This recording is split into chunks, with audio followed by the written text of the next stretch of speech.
On today's show, we're on Lake Sakakawea. Now, Lake Sakakawea is an enormous reservoir on the Missouri River in western North Dakota.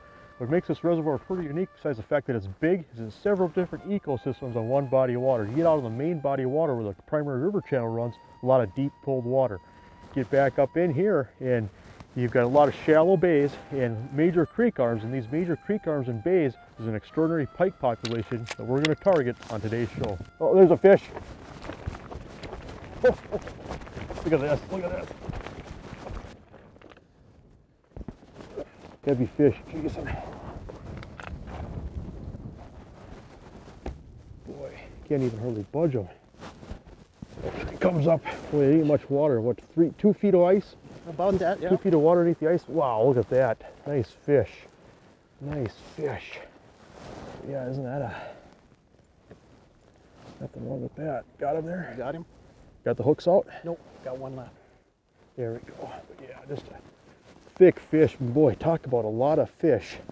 A lot of fish that are out here right now. And the story on this reservoir is that, what, 6, 7, 8 years ago, that water started coming up and flooding all this terrestrial vegetation on the shoreline. Phenomenal year class is a big pike, just like that. We'll get this fish here released. But just lots of fish in the 34 to 36 inch range right now. This place used to be one of the best areas around for catching big pike.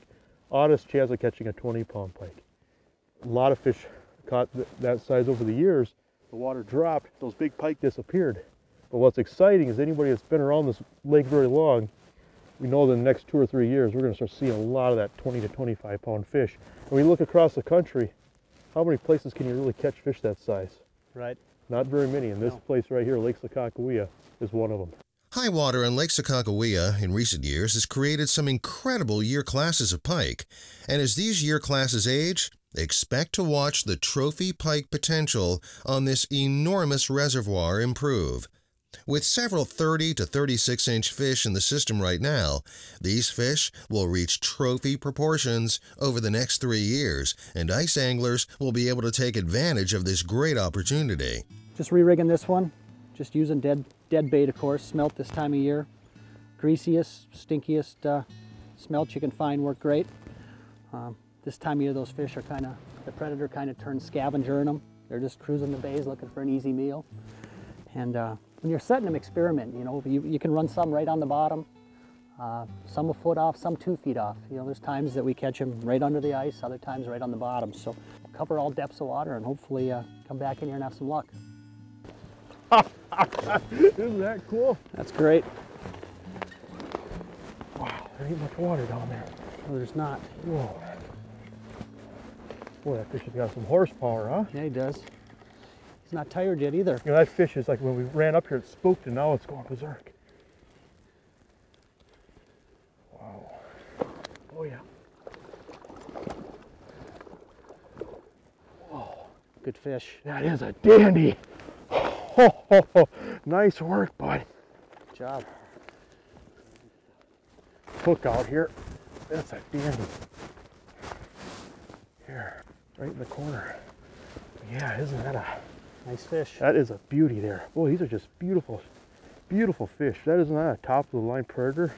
Let's get this fish in the water, and I want you to touch on exactly what type of locations you look for in these bays and just your overall strategy for finding these fish. That's a dandy. Yeah, it is. Yeah, once the thaw happens in the spring, all these back bays will be good. You know, the fish move into all the bays. Obviously, some bays are better than others. Those with the creek arms usually seem to be the best.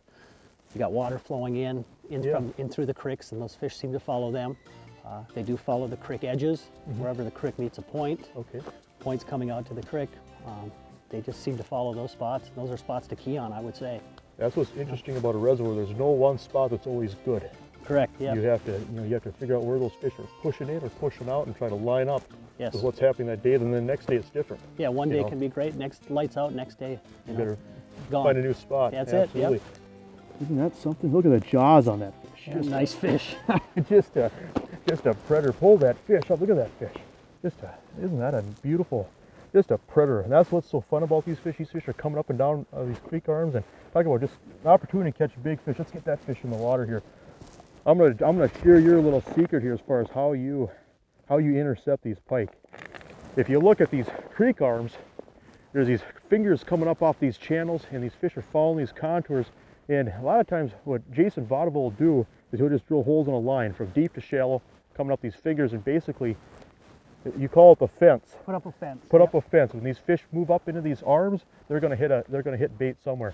Now what we're using is, instead of a traditional tip up, we're using a device called an automatic fisherman. Basically load it up, put the rod tip in, just like that. Now what this float allows you to do is it allows you to adjust how much line you give the fish before it sets. And it's just like a downrigger. Basically, fish hits it and it sets the hook automatically. They don't have to bite very hard, they don't have to run very far, and the neat thing about it is you hook the fish in the corner of the mouth, the fish doesn't get a chance to swallow it, and a lot better, less mortality, better release. So you get to fight them on a rod and reel. And you get to fight them on a rod and reel. So pretty neat tool for this type of fishing. Definitely. Jason Mitchell Outdoors is brought to you by Shields, North Dakota Tourism, Clam,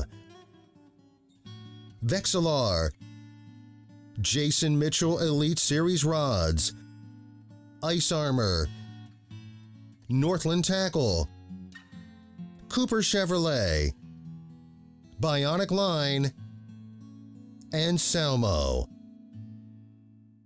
To find out more information on Jason Mitchell Outdoors, make their official webpage one of your favorite pages. Find out upcoming show schedules and air times, along with past shows, article and product reviews at jasonmitchelloutdoors.com. Great information on the outdoors is just one click away.